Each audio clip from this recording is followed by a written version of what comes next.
केंद्रीय महिला और बाल विकास मंत्री स्मृति ईरानी ने आज हमारे लिए एक ऐतिहासिक दिन इस दृष्टि से भी है। आज देश भर के 13,90,000 आंगनबाड़ियों में इस अवसर पर स्मृति ईरानी ने कहा कि पहली बार आंगनबाड़ी कार्यकर्ता हमारी आंगनबाड़ी व्यवस्था ने अब तक देश की मोदी सरकार ने आंगनबाड़ी केंद्रों के जरिए नई योजना की है शुरुआत। केंद्रीय बाल विकास मंत्री स्मृति ईरानी का आया बड़ा बयान। बोली, देश भर के 13 लाख से अधिक आंगनबाड़ी केंद्रों के लिए समर्पित हो चुका है राष्ट्रीय प्रोटोकॉल। आंगनबाड़ी से सुपरवाइजर पदों के प्रमोशन को लेकर हाई कोर्ट का बड़ा फैसला। नमस्कार आंगनबाड़ी सेविका सहायिका मिनी बहनों, स्वागत है आप सभी का हमारी आज की इस बेहद महत्वपूर्ण और खास वीडियो में। मेरा नाम है विक्रम सिंह और आप देख रहे हैं ICDS न्यूज। देश भर के आंगनबाड़ी केंद्रों के जरिए मोदी सरकार ने शुरू की नई योजना। केंद्रीय महिला एवं बाल विकास मंत्री स्मृति ईरानी का बड़ा बयान। देश भर के 13 लाख से अधिक आंगनबाड़ी केंद्रों के लिए समर्पित हुआ राष्ट्रीय प्रोटोकॉल। तो क्या है पूरी खबर, क्या है पूरा मामला, सुनिए सीधे केंद्रीय महिला एवं बाल विकास मंत्री स्मृति ईरानी को। उसके बाद आपको हाई कोर्ट के बड़े फैसले के विषय में बताएंगे। पहले सुनिए मंत्री जी का यह बयान। आज देश भर के 13,90,000 आंगनबाड़ियों में एक राष्ट्रीय प्रोटोकॉल समर्पित किया गया। मैं आनंदित हूं कि प्रधानमंत्री जी की जो राष्ट्रीय सोच है, एक राष्ट्रीय संकल्प है, उसको प्रशासनिक ढांचे में फलीभूत करने के लिए हमारा ये प्रयास एक योगदान रहेगा। आज हमारे लिए एक ऐतिहासिक दिन इस दृष्टि से भी है। आप सब जानते हैं कि हमारे समाज में दिव्यांगजनों के लिए प्रधानमंत्री मोदी जी का विशेष आग्रह रहता है कि उनके सशक्तिकरण में कोई भी कोताही ना बरती जाए। आज देश भर के 13,90,000 आंगनबाड़ियों में एक राष्ट्रीय प्रोटोकॉल समर्पित किया गया। दिव्यांग सशक्तिकरण विभाग के साथ, स्वास्थ्य मंत्रालय के साथ बच्चों की स्क्रीनिंग हर आंगनबाड़ी में कैसे होगी, बच्चा अगर दिव्यांग है तो उस दिव्यांग बच्चे के लिए यूनिक आईडी हम कैसे बना पाएंगे, साथ ही दिव्यांग बच्चों के लिए पढ़ाई की जो व्यवस्था है उसको और सुदृढ़ कैसे कर पाएंगे, ये पूरा का पूरा प्रोटोकॉल आज हम प्रधानमंत्री जी के आशीर्वाद से राष्ट्र को समर्पित कर पाएंगे। इसके साथ में DD न्यूज पर इस खबर को कुछ इस तरीके से दिखाया गया है। केंद्रीय महिला और बाल विकास मंत्री स्मृति ईरानी ने आज दिव्यांग बच्चों के लिए आंगनबाड़ी प्रोटोकॉल के राष्ट्रीय आउटरीच कार्यक्रम का शुभारंभ किया है। इस अवसर पर स्मृति ईरानी ने कहा कि पहली बार आंगनबाड़ी कार्यकर्ता दिव्यांगता की पहचान के लिए बच्चों की जांच में मदद करेंगे। उन्होंने बताया कि इस कार्यक्रम से प्रतिवर्ष कम से कम 1 लाख बच्चों को लाभ मिलेगा। सरकारों के समन्वय से हमारी आंगनबाड़ी व्यवस्था ने अब तक, आज लगभग हम नवंबर के अंत में मिल रहे हैं, अब तक हमारी बहनों ने 16 करोड़ होम विजिट्स देश भर में किए हैं। मानकों के हिसाब से जो दिव्यांगता विभाग और स्वास्थ्य मंत्रालय के अंतर्गत हमें प्राप्त हुई हैं, उनके अनुसार देश भर की आंगनबाड़ी बहनें बच्चों की अर्ली स्क्रीनिंग में परिवारों का और प्रशासन का सहयोग करेंगे। इस कार्यक्रम के अंतर्गत दिव्यांगजनों के समावेशी पोषण के लिए सामाजिक मॉडल को शामिल किया गया है। इसमें प्रारंभिक स्तर पर दिव्यांगता के लक्षणों की जांच, उन्हें सामुदायिक कार्यक्रमों से जोड़ना और आशा तथा ANM दलों के माध्यम से सहयोग प्रदान करना भी शामिल है। आंगनबाड़ी बहनों के हक में हाई कोर्ट का एक और बड़ा निर्णय। जी हां, खबर की हेडलाइन देख सकते हैं कि आंगनबाड़ी से मुख्य सेविका पदोन्नत पर हाई कोर्ट का बड़ा फैसला। जी हां, हाई कोर्ट ने आंगनबाड़ी से सुपरवाइजर पद के प्रमोशन को लेकर एक बड़ा फैसला दिया है। आइए देखते हैं पूरा फैसला क्या है, किस तरीके से इससे आंगनबाड़ी बहनों को लाभ मिल सकता है। लिखा गया है कि आंगनबाड़ी पदोन्नत के संबंध में आंगनबाड़ी वर्करों को एक बड़ी राहत मिली है। तो क्या है बड़ी राहत? कि हाई कोर्ट ने बाल विकास विभाग निदेशालय को पदोन्नत के लिए संबंध में जो है आंगनबाड़ी याचिकाकर्ता से प्रत्यावेदन देने का आदेश जारी किया है।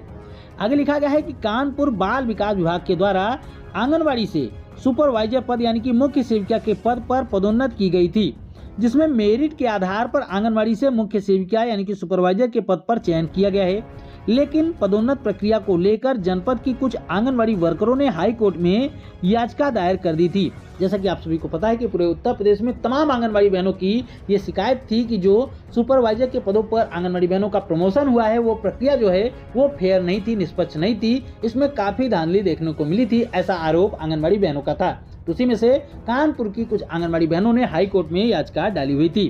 तो इन आंगनबाड़ी बहनों का कहना था कि चयन प्रक्रिया जो है वो संतोषजनक नहीं रही है। लिखा गया है कि याचिका की सुनवाई करते हुए हाई कोर्ट ने कहा कि बाल विकास एवं पुष्टाहार विभाग के द्वारा जारी सेवा नियमावली 1992 के अनुसार याचिकाकर्ता 50% यानी कि 50% पदोन्नत को कोटा पर पदोन्नत के लिए प्राप्त है, यानी कि 50% कोटा जो है, आधे पद जो है वो कोटा के जरिए यानी कि आंगनबाड़ी बहनों को प्रमोट करके भरे जाएंगे। लेकिन पदोन्नत की शिकायत के संबंध में याचिकाकर्ताओं के द्वारा पहले ही एक अभ्यावेदन प्रस्तुत किया जा चुका है, लेकिन वे संबंधित प्राधिकारी के समक्ष एक नया अभ्यावेदन दायर करने की स्वीकृति चाहते हैं।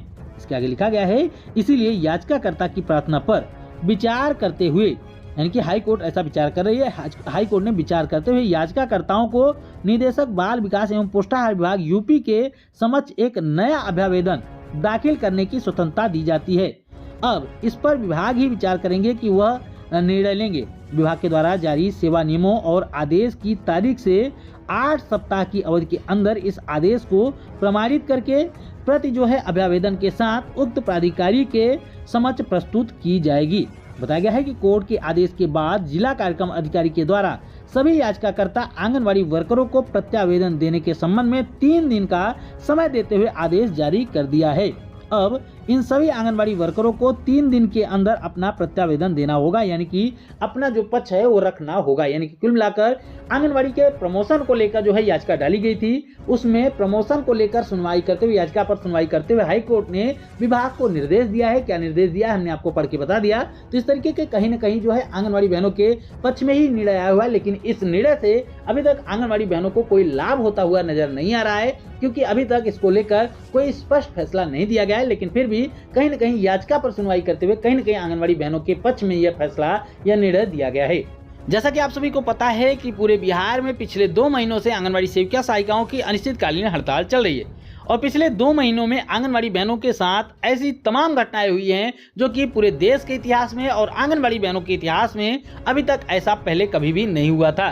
तो इसी बीच आपको बता दें कि 2 महीना बीत जाने के बाद अब फिर से आंगनबाड़ी बहनों की जो हड़ताल है उसमें तेजी देखने को मिल रही है।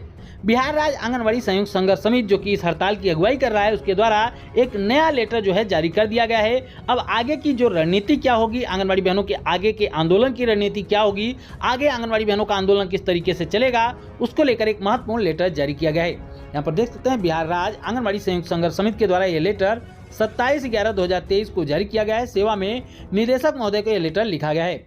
विषय इसका देख सकते हैं, अनिश्चितकालीन हड़ताल के दौरान चरणबद्ध आंदोलन के संबंध में, यानी कि जो आंदोलन चल रहा है उसी के संबंध में है। लिखा गया है कि विदित हो कि बिहार के आंगनबाड़ी सेविका सहायिकाएं जो हैं वो 29 सितंबर 2023 से राज्य के रजिस्टर्ड आंगनबाड़ी यूनियन का संयुक्त संघर्ष समिति के आह्वान पर हड़ताल पर हैं। 26 नवंबर 2023 को बिहार राज्य आंगनबाड़ी संयुक्त संघर्ष समिति केदार भवन अदालतगंज पटना में बैठक हुई।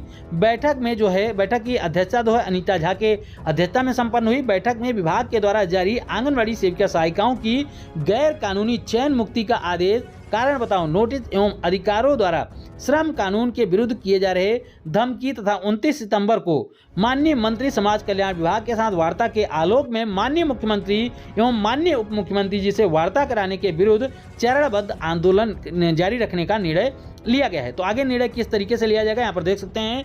पहले नंबर पर बताया गया है कि 29 नवंबर से लेकर, यानी कि कल से ही 29 नवंबर से लेकर 8 दिसंबर तक जो है आंगनबाड़ी बहनें पुनः परियोजना स्तर पर धरना देंगी। जिस तरीके से 29 सितंबर से आंगनबाड़ी बहनों ने अपनी हड़ताल की शुरुआत की थी परियोजना स्तर से, उसी तरीके से अब आंगनबाड़ी बहनें फिर से परियोजना स्तर पर अलग अलग परियोजनाओं में आंगनबाड़ी बहनें धरना प्रदर्शन करेंगी। उसके बाद 1 और 2 दिसंबर को, यानी कि कल और परसों के दिन क्षेत्रीय विधायक और सांसद के सामने जवाब मांगो प्रदर्शन किया जाएगा। यानी कि कल और परसों के दिन जो तमाम क्षेत्रीय विधायक होंगे उन सभी के आवास के सामने, उनके ऑफिस के सामने जवाब मांगो की रैली निकाली जाएगी। वहां पर उन सभी से जवाब मांगा जाएगा।